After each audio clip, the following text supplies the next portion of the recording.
yoo qeerroon Oromoo jiraate gumaa ijoollee kana gumaa uummata keenya waaqaaf lafarraa ni gaafannaa. Amma otoo gara yaadannoo wareegamtoota kana bira hin gahin tokko isaanii uummata biyya kanaaf warra ajjeeses warra du'es warra ganaa rakkoo keessa jiruutis yaadannoodhaaf akka ta'uuf maqaa isaanii dha'uu barbaada. Guyyaa tokkotti gaafa 28/1/2009 magaalaa Hiraaroo irratti humna garmooffataatiin gara jabinaan maalna dhibdeedhaan ummata 25 galaafataman ummata biyya kanaaf ummata addunyaatiif tokkoon ibsuun barbaada. Tokkoffaa Mohammed Said Jailan, Mohammed Umar, Abbaayinaa yookaan Tolaa Masallaa, Dhaabaa Galatuu, Bakar Hasen Taafoo, Katamaa Zanaabaa, Addisuu Galaasaa, Xaafaa Zallaqaa, Xaahir Ga'oo Galgaluu, Caboo Galgaluu, Abbuu Mangistee Hurrisaa, Abbaas Turaa Waadoo, Xahaa Gazzuu Shaalee, Ayyaanoo Abdallaa, Haajii Gishuu Waaqoo, Waliyyii Badhaasoo, Hussein Gashee, Awel Jaarsoo Jaarraa, Usmaan Qaaduu Shullisaa, Amoo Alii, Qaasim Hussein Qabatoo, Abdul Jabbar Hussein Waabee, Sadiq Kadir Qallichaa, Haji Umar, Kuma Girmaa, Amaan Kadir. Waaqayyo Rabbi lafa isaanii lafa keessatti lubbuu isaanii jannata keessatti boqochee jiraachisu warra darara kana deemeef immoo akka ta'utti akka ofirraa galchinu kadhaa Rabbiitiin itti fufnaa. Amma wareegamtoota keenyaaf daqiiqaa tokkoof bakka hayyoonni jiranitti, bakka abbaan qeerroo jirutti, bakka abbaan qabsaa'otaatti jirutti, bakka warri dukkanaa yaa'anitti, akkasumas ijoollee keenya amma yeroo Wallagga irratti dhumaa jiran ummanni tokko akkasuma guyyaa tokkotti namni 18 amma olii galaatti namni 80 ummati Wallaggaa dhumee jira. Isaanis walitti daballee akkasuma Gujii irratti ummanni keenya dhumee jira. Isaanis walitti daballee akkasuma Shawaa Lixaa irrattis ummanni keenya dhumaa jira. Isa kanas walitti daballee oddoo yeroo ammaas ta'e kana dura ummanni keenya dhuman hundi wareegama qabsoo kana irratti ta'an sababeeffachuudhaan oddoo hundaati ummanni Oromoo nu dhagaa, ummanni biyya kanaa nu dhagaa, ummanni addunyaa nu dhagaa. Mirga keenyaaf dhumne boo'ichi nu barbaachisu malee mirga keenyaaf dhumne kammaa booda boonyee homaatti hin baanu garaa kutannee anitti qabsoofnu daqiiqaa tokkoof wal faanaa ni kadhanna.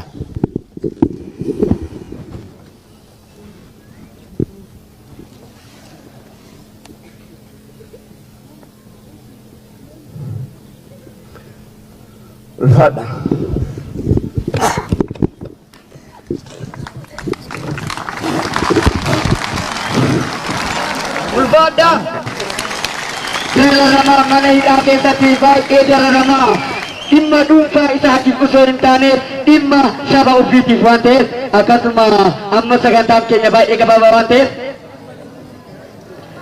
akkasuma ammas hayyuu keenya cimaa baay'ee saba kanaaf dararamaa ture. Akkam jirtu? Iddoo kanatti guyyaa har'aa kana argamuu keenya dhugaadhumaaf yoo ta'e baay'een gammadaan. Biyya kana keessatti seenaa baay'eetu dhokatee jira. Otoo biyya ormaati otoo ta'e ajjeechaan hamma kana ga'u biyya kana keessatti raawwatame miidiyaa meeqatu sila biyya lafarraa afarsa ture. Hiriira meeqatu ba'ama ture. waca meeqatu addunyaa kana irratti ka'a ture riippoortii meeqatu dhiyaata ture garuu kun hundumtuu dhokateeti kan inni darbe. Ijoolleen amma maqaan isaanii dha'ame kun lubbuu isaan wareegama isaan kaffalaniin dhiiga isaaniitiin guyyaa har'aa kana arguu dandeenyee jira. Guyyaan nuyi har'aa argannee keessa teenyee dubbannu kun tolatti akka hin dhufne isin ragaa jiraatodha jechuudha. Obbolaa keessan mana keessaniiti ba'aniiti kan guyyaa tokkotti of biraatii dhabdan. Lola miti kan isaan dhaqaa turan. Eenyuun iyyuu ajjeesuuf hin turre. Nagaadhaan mirga isaaniif namoota dubbatan namoota qabsaan turan. Ijoolleen kun addunyaa kanarra waggaa baay'ee hin jiraanne. Umuriin isaanii baay'ee xixiqqaadha. Haa ta'u iyyuu malee yeroo isaan jiraatan hundumtuu seena qabeessa. Warra waggaa hedduu jiraate caala, warra bara dheeraa jiraate caala seenaa isaan hojjetanii addunyaa kanarraa darban baay'ee boonsaadha. Dhugaadhumatti seenaa kanatti kan itti boonnudha. Kan itti gaddinu miti. Maaliifi akkuma dubbanne bilisummaan akka salphaatti waan dhufu miti. Wareegamaatiin dhufa. Kanaatiif isaan nuufi kennaa keenya waan nuyi har'a keessa jirruuf gara fuulduraatti keessa jiraannuuf kennaa ta'anii rabbi biraatii kan nuu kennaman har'a immoo hojii boonsaa hojjetanii hojii isaanii xumuratanii gara abbaa isaanii gara addunyaa kana dhiisanii kan godaananidha. Kanaatiif yoomiyyuu itti boonna maqaan isaanii yoomiyyuu garaa keenya keessa laphee keenya keessa dhiiga keenyaaf lafee keenya wajjin kan wal makatee jiraatudha. Waa'ee bilisummaa yeroo dubbannu yeroo hundumaa waa'ee isaanii dagachuu hin dandeenyu jechuudha. Kanaatiif iddoo seena qabeessa kanatti argamuun keenya baay'ee itti gammanna. Gara fuulduraatti qabsoon isaan wareegama isaan kaffalan kun akka inni lafatti hin hafneef, akka inni bu'aa godhatuuf, akka inni ija godhatuuf maal gochuu qabna isa jedhu irratti yaaduu qabna gara fuulduraatti. Fuula keenya dura wanti jiru ammallee qabsoo hedduudha. Ammallee akkuma obboleessi godha jenneen akkuma inni kaase obboloonni keenya akkuma obboloota keenya warra asitti wareegamanii bakkoota adda addaa keessatti wareegamaa jiru warrallee. Mana barnootaatti ari'amaa jiru, yuunivarsiitii adda addaatti ari'amaa jiru. Eega ari'atamanii mana isaaniitti galaniin booda immoo mana isaanii mana haadha isaaniif abbaa isaanii keessatti adamsifamanii ajjeefamaa jiru jechuudha. Kanaatiif asiitii waan darbe haa fakkaatu malee bakka biraatti wareegamni kana fakkaatu ammallee itti fufee jiran. Akkuma beektan barattoonni 10 waggaa baranaa kana qofa barattoonni Oromoo wareegama kaffalaniiru. Yuunivarsiitii keessatti ajjeefamanii reeffa isaanii simanneerra jechuudha. Kun hundumtuu akka inni lafatti nafneef egaa qabsoo keenya jabeessinee itti fufnee waggaa dhufu kanatti filannoo fuula keenya jiru kanatti waraqaa keenya baafannee waraqaa eenyummaa baafannee qophoofnee eenyuun akka filannu amma jalqabnee qophii goonee eeguun nurra jira jechuudha. Maanis yoo ta'e wanti tokko ifaadha. Mootummaan yookaan dhaabni ijoollee keenya nu harkatti ajjeese nu harkatti fixe filachuudhaaf hin dandeenyu. Kanaatiif kan isinii ta'u kan ofii keessaniitii filattanii qopheeffadhaa nu isuma fuuneetu dhiyeessuudhaaf barbaanna jechuudha. Kanaaf egaa kana haasaa isinitti baay'isuu hin barbaadu namni na booddee namoonni haasaan jiru ofisaan waan nu dhaggeeffataniif fayyaa ta'a galatoomaan isiniin jedha. Hayyuu keenya baay'ee dararamaa ture hamilee ni jiru. Ammas nageenya keessan akkanumatti eeggadhaa isiniin jenna. Akkasumas hayyoota keenyaa fi baay'ee qabsaa'ota keenya kan turan obbo Hamza Booranaa ija uummata keenya arbaanii iddoo kanatti haasanuu taasise ija meeshaan ta'a. Qeerroo jirtu hedduu miira keessa seenee jira waan guddoon dubbadhu maqaa ilmaan keenyaa marmaa waaman kan angaaf galteen kun biyya kana galte gabaasa kana namni dursee gabaasu hin jiru maqaa isaanii tokko tokkoon raadiyoo daandii haqaarraa dhageettanii jirtan iyyaadattaniimi qaamaan isinirraa fagaanne malee yaadan isinirraa fagaanne beenna takkaa isinirraa hin fagaanne gaafa reenfa ilmaan keenyaa boqqolloo keessaa guuran madaan sun nutti ho'ituudha nukul kula madan sunu dagama nama torban booda reenfisa argitee waraabessi nyaachuu didetta sitti heraaroo irraati argitee suuraa nuti erganii turan suuraa sun Oromootti hin maxxansine hardhaarrallee anuma bira jira amma san tuttuquun barbaannu mata gurguddaa qabna kalees warri alagaa TPLF'n wayyaanoon nu jilbeeffachiisuudhaaf yeroo carraa kan harka kennatanii hin kennanneemi qabsooftaniimi marree duuti ilmaan kennaa kakaleessaa sun alagattu nu ajjeesaa tureemi ka harda maqaa Oromoo waammatu kan nu ajjeesu maal jennaan akkanaa miiree nu darba jenne tureemiree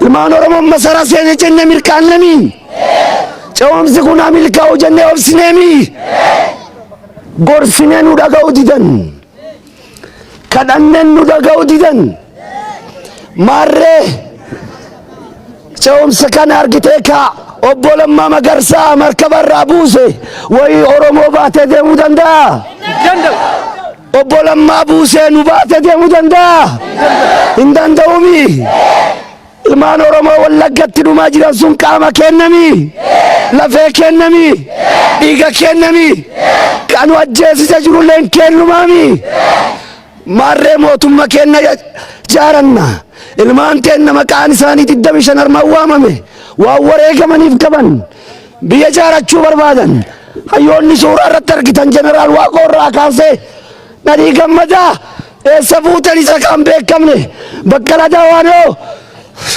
Yuusuf Baatii waan kana hunda deebifachuudhaaf biyya isaan barbaadan san ijaaruudhaaf kaayyoo isaanii galmaan ga'uudhaaf wallageenna filannoon dhufee jira biyya jaaranna qophaa'a madaanu kulkultu kan fayyuudhaaf ilmaan Oromoo hayyoonni kaleessisaniif argitee aarsaa kaffala turan mataa harrii baasanii umrii isaanii kanaadhaan manneeniidha keessatti isiniif dararama turaniimi Jawaari isaniif iyyaa tureemi marree warri kun argitee ce'umsa kan milkeessuu hin danda'u paartii siyaasaa seena jedhe Jawaar seenemi fudhattanii mee tokkummaa keessan harka qabaagaa jarri kun naftanyaa jala sheelataa jirti biyya nu ijaaruu hin dandeettu biyya Oromoo urgooftu biyya sabaaf sablammii baattu ijaarachuuf deemna jabaadhaa Jawaarillee qofa dhiisuu hin dandeenyaanilleen kaleessa gaazexeessa ture aktiivistii ture ammaan booda dhaaba siyaasa dabalamee jira maan jettume Jawaar dhaaba siyaasa kooseen jedhe nama waame irraafuun taatire walirraaf nebeenna qabsooliin geggeessaa tureemi marree waadaa fudhannee hamma lubbuu kenna wareega kenninutti ummata kanaaf Harargee irraa kaasee amma Salaaleetti marree ilaallee jirra lubbuu 10 sila qabaadhee tokko tokkoon na keessa baate ummata kanaaf kenne gaabbiin qabuun bilisummaan kennin dhufa bilisummaan ummata Oromoo dhufaan shakkina warroonni sodaachisaniif warra nu hidhanii nu cabsuu danda'u hin danda'u wayyaaneen nu hin dandeenye beeka jedhan Maqalee galtee jirtiimi kanaaf nurraa dabaddaa filannoo kanaaf qophaa'a waraqaa eenyummaa fudhadhaa of ijaara beeka fayyuu keessan dhagaa sabaaf sablammii tiksaa nu amantii jibbina amantii kiristaana jibbina hordoftoota kiristaana jibbina hordoftoota amantii islaama jibbina ka yeroo ammaa kanatti hordoftoota amantaa kiristaana jibbu diina Oromooti ka masgiida gubuu diina Oromooti ka kiristaana harkite beetaskaana gubuu diina Oromooti horaa bulaa isin jaalannaa fayyanaa ta'a isin wajjin jirra Hamile ni jiru amma qabsaa'ota kana jibbinoo baay'ee qabna Qeerroo jirtu an hedduun gammadaa asitti hiriira argamu isni wajji argamu kiyyaa fi an dhalattuu aadaa abbaatii na dhageettan ta'a abbaan kiyya Duulaa Jinjimooti asii biqilee jedhee as taa'ee mimmaan qabachuun dadhabee magaalaa mana xiqqaattu ijoollee 25 yogguu dhabnu yeroo baay'ee duuti teenya duuta saree hanqattee doo horii hanqattee akkuma simbiraatti maasaa keessatti duuneetiin maasaa keessatti duuneetiin irraaffatamee turre. Amma san jijjiiruu qabna. Qabsoo hedduu keessa dabarre. Qabsoon teenya qabsoo har'a jalqabdee miti. Qabsoon teenya akaakayyuu fi abaabayyuu irraa nutti dabarte. Nurratti dhumuu qabdi. Qabsoon amma dura qabsoo dagaaginaatii fi nuti dargaggoon warri as taa'ettani akkuma naan dura dubbatan abbootiin kiyyaaf obboleessi kiyyaas kan dubbatanii kan dubbatuuf deemanis ka fuuldura jiru waa tokkotu jira. Beeka lafti gannatu dhufutti jira. Bishaan jiraachuu mala. Dhukkubsachuu malla. Rakkoo adda addaa nu qunnamuu malla. Amma booda boohuun hin jirtu. Yoo jiraanne akka namaa jiraachuu yoo hin jiraanne ammoo du'u. Kanaafuu amma booda qabsoon inni guddaan nu afoo jiru ji'atti hanga dhufu kana akka dhuma lubbuu keenyaatti ilaallee akka waan barbaachisuuf of qopheessinee ofii keenya qofaaf otoo hin ta'in maatii keenyaaf ollaa keenya obboleettii teenyaaf haadha manaa teenya manatti dhiisnee otoo hin ta'in sagalee yeroo katti laakkamu waan ta'eef sagalee kanarratti yoo hin hirmaanne taate sagalee kanarratti yoo sagalee keessa filannoo kanarratti sagalee keessa yoo dhageessatan hin taane gumaa ilmaan abbaa keenyaa kan dabre kan irraanfatan kan akka Baqqalaa Du'aanoo hedduu goota akka Abdullaahi Hassan kanniin isin nyaatti. Kanaafiyyuu dhaamsi kiyya guddaan kan hin dhufeef anillee eega warri kun karaa kanarra darban jechaan dhagahee dhalattuu biyya kanaa waan ta'eef hedduu waan gammadeef dhaamsi kiyya guddaan kun waraana dhumaati. Yoo taate bilisummaan tan dhugaa kan abjuu keenyatti itti dhaarre tana yoo tana nu dabarte amma booda hin qabsoofnu. Ji'a jahan dabran tana dalagaa guddatu isin eeggata. Murannoo guddaa isin eeggata. Murtiin keessan abbaa filattan filatu. Garuu filachuu dhabnaan ammoo lammatii dhimma Oromootiif hin dubbatina akka yaada kiyyattiin jedha. Galatoomaa ulfaadhaan jedha. Akkasumas qeerroo nagaabaa nageenyaan siin jaalannaa.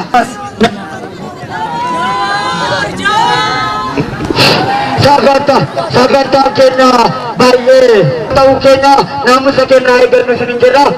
Amma sagantaa keenya sagantaa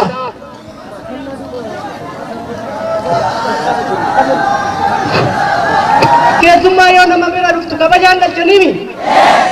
Kabajaan galchinee achi booda paayileetii kennaa ka daqiiqaa takkatti meeqa deemu isin biraan geenna itti aansinee manguddoo kenna tunuu kenna tokkoffaa kennaa kana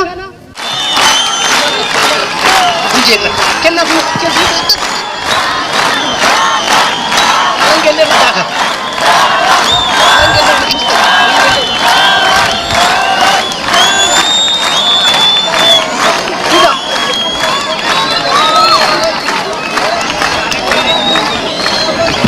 Hamile dijiru hamile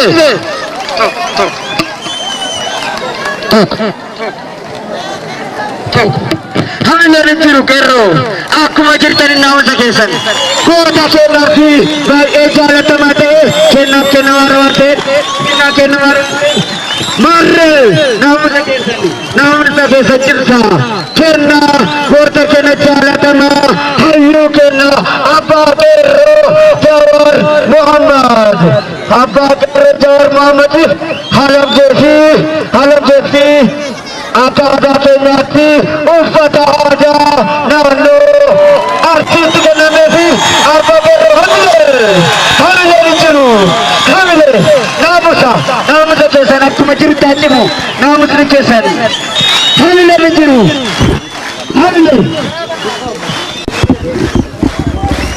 goota keenyaati hayyoota keenya kennaan malu kana qofaa miti baay'ee diigeen itti qophoofne gabaabaa ta'uu irraa kan ka'e sagalee keenya baay'ee isin dhaga'uu namarraa malee gootota keenya kennaan kabajaanis ni galaa.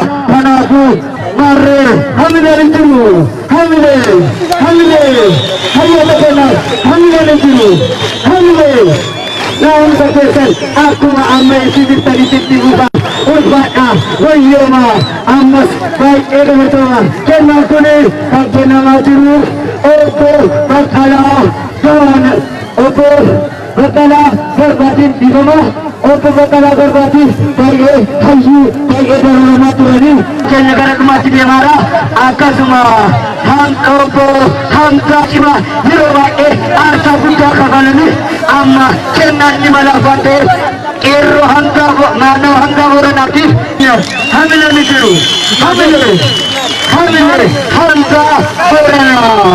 hangga borana karsa cima arsa buka sabakana doa tokomane kahana turani amma sambil mikir karsa tokomane hamil astaka karsa tokomane hamil hamil mikir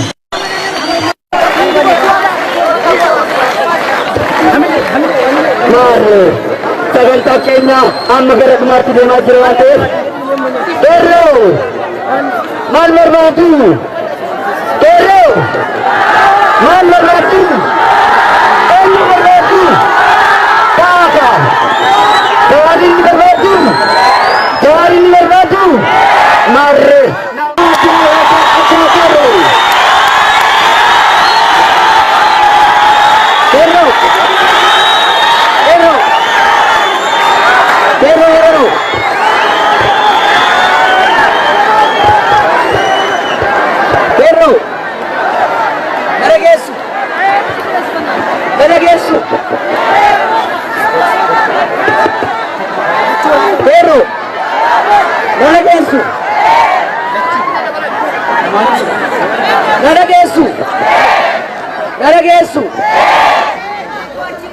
Sumi Arwan Nesgoreb Hero Nubaraya miti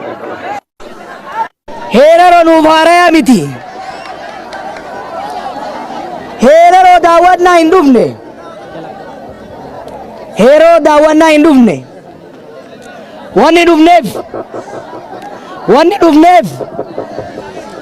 Wani dufnef Jalan nubira kubangkana Jalan di damishan guyyaa tokkot nu biraa kuban kana maqallee dhoofnu deemnee way finna haadha abbaa isaaniitii way deebifna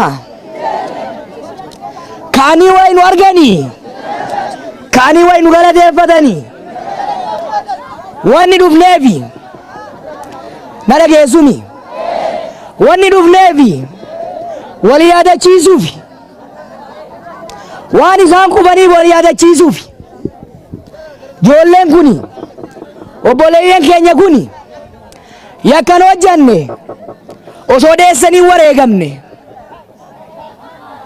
ijoolleen kuni nama waliin lolle lola irratti wareegamne ijoolleen kuni diina heerorootti dhufe heeroo irraa kaasuuf nyaaba arsiitti dhufe arsiirraa cabsuuf saamicha oromiyaatti dhufe oromiyaa irraa kaasuuf cunqursaa sabaaf sablammii biyya kanaatirra dhufe biyya kanarraa kaasuuf bilisummaa dhugaa dimokiraasiin jiraachuuf ofii dabranii ofii wareegamanii ofii dhabamanii ofii cabanii ofii allaattiin nyaatamanii wareebeessan nyaatamanii salphina keessaa nu baasuuf salphina keessa turre keessaa nu baasuuf kan wareegaman kana hin dagatinaa har'a yartuun kaleessa wayyaanee wajjin isaan fitte ka kaleessa isaan fitaa turte waan nu goote irraanfatte hin irraanfanne barnu takka takkaan hin yaadadha ijoollee 5,000 nu biraa kuffisan takka takkaan hin irraanfanne haa ceenu jenne gadoo ol hin baanu jenne ceesisaa biyya kana jenne kaleessa hin dogongortanii kaleessa hin gowwoomtanii alagaa jala hiriirtanii har'a sabatti deebi'aa hiree isinii kennina biyya kana ceesisaa jenne waan isaaniin hin malle itti kennine har'a garuu san irraanfatanii Oromoo qoqqooduu barbaadan maqaa ijoollee kanaa hoggaa agarru maqaa qeerroowwan kanaa hoggaa agarru kiristaana keessatti agarra muslima keessatti agarra akkasii miti tuulama keessatti agarra macha keessatti agarra sikkoo mandoo keessatti agarra akkasiini gosaan wal fe'anii wareegamanii amantii wal fe'anii wareegamanii ijoolleen kun Arsii wareegamanii Oromiyaa wareegamanii miti warra osoo gosa ufiin foo'in amantii fiin foo'in qe'ee fiitiin ufiin waamin tokkummaan murannoon Oromiyaa Oromoodhaaf kuufe kana irraanfatanii arrallee dachii gada birratti osoo dhiini isaanii hin qoorin ummata keenya amantaa walitti buusanii maqaa nu balleessaa turan asuma magaalaa Dodolaa irratti Oromoo na dhageessumi sikkoo mandoo na dhageessumi machaa tuulama na dhageessumi namni onnee qabu seenaa miti ka walitti himnu amata sadii eega wanni kun ta'e obboleeyyan keenya ka amantii garagaraa ta gosa garagaraa nuuf jecha kabajaa Oromtichaatiif Oromtittiitiif jecha wareegamanii awwaala dhaban kana nama isaan irraanfate qofatu nama surrii hin qabne qofatu nama onnee dhiisii somba hin qabne qofatu isaan irraanfate addaan qoqqoodama har'a heerara waa isinitti himu gaafa isin fixan maal jaan beeytu ashabbaarii finne jedhaniini ashabbaarii finne jedhanii bara ashabbaarii finne jedhanii bara qe'ee teenya irratti garbuu keenya irratti nu fixanii har'a guyya makaleessaa kana Wallaggatti magaalaa xiqqoo Muugii jedhamtu tamaa aga heeraroo geettu tana keessatti nama 50 waa fixanii shanee finne jedhan shan isin bulchini shan isaan hin bulchini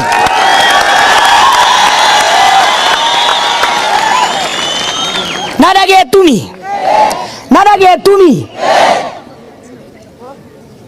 dhagaya wanti seenaan beeyne warri waan nu keessa dabarre hin beeyne warri oromummaan teenya sabboonummaan teenya dhiiga irratti akka ijaaramte girgiddaan siin lafa irraa akka taate hin beeyne warri oromummaatti saalfatu warri warra irraa dhalate saalfatee gandatti salaatu barbaadu warri gootota heeraroo irraanfatee Minilik nu fixaa turatti sagadu barbaadu har'allee Oromticha obboleessa keessan fitu barbaada ijoolleen tun irreecha booda dhumte maaster pilaanii falmineemi maaster pilaanii lafa tuulamaatirra jirna jennee waydiinne maaster pilaanii yoo falmin warri Muggii lafa shawaatiyee waydide warri heeraroo nan laallattu way jedhe warri Awwadaa nan laallattu way jedhe tokko taanee falmanne bilisa baafne miti har'a warri gabrummaa barate warri gabrummaa aadeeffate warri mi'aa bilisummaa hin beeyne laalaa qabsoo hin beeyne har'allee Oromoo gandaan qoqqooduu barbaada Oromoo warra heeraroo yoo Wallagga irraanfattan yoo Gujii irraanfattan waan nama keenya irra ta'aa jiru yoo irraanfattan qe'ee keenya hin geenne yoo jettan waa isinitti hima hattuun gantuun nyaapi heeraroo fi Muugii addaan hin beeku maal arga beeytu heeraroo yoo dhufe namaan argu lafa qofa arga Muugii yoo dhaqe namaan argu buna qofa arga akkuma isaan fixetti isinillee fixu ta'a wanni ani isinitti dhaamu qeerroo ayyoo abbo wanni ani isinitti dhaamu bilisummaan teenya uf duuba deebi'u heddi har'a warri nuti qushaasha wayyaanee keessa harkifnee gadi yaafne qushaasha odoo irraan dadhayin fudhaa isin hin jenne kaayyoo Minilikii shira mallasaatiin gad deebisuuf deemaa jira. Hin deebiti. Hin deebiti tun. Hin deebiti. Waadaa wanni isinii seennu. Na dhagaa waadaa wanni isinii seennu. Mararaa bakka bu'ee.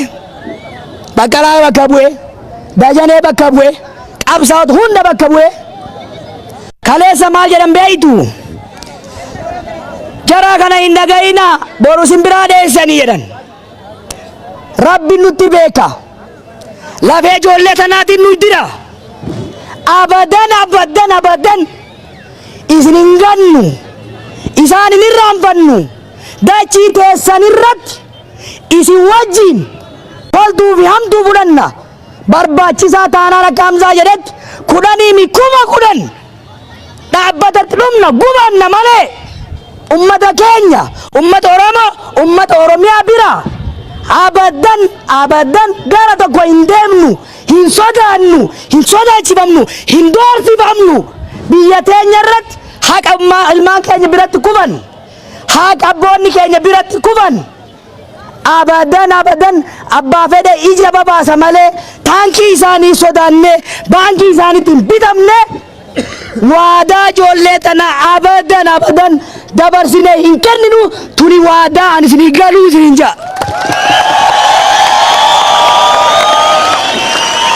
Hedduu isin jaalanna, isin abdanna, haga dhumatti illee isin wajjin jirra. Nagaan nu jiraadhaa, nagaan nu tura.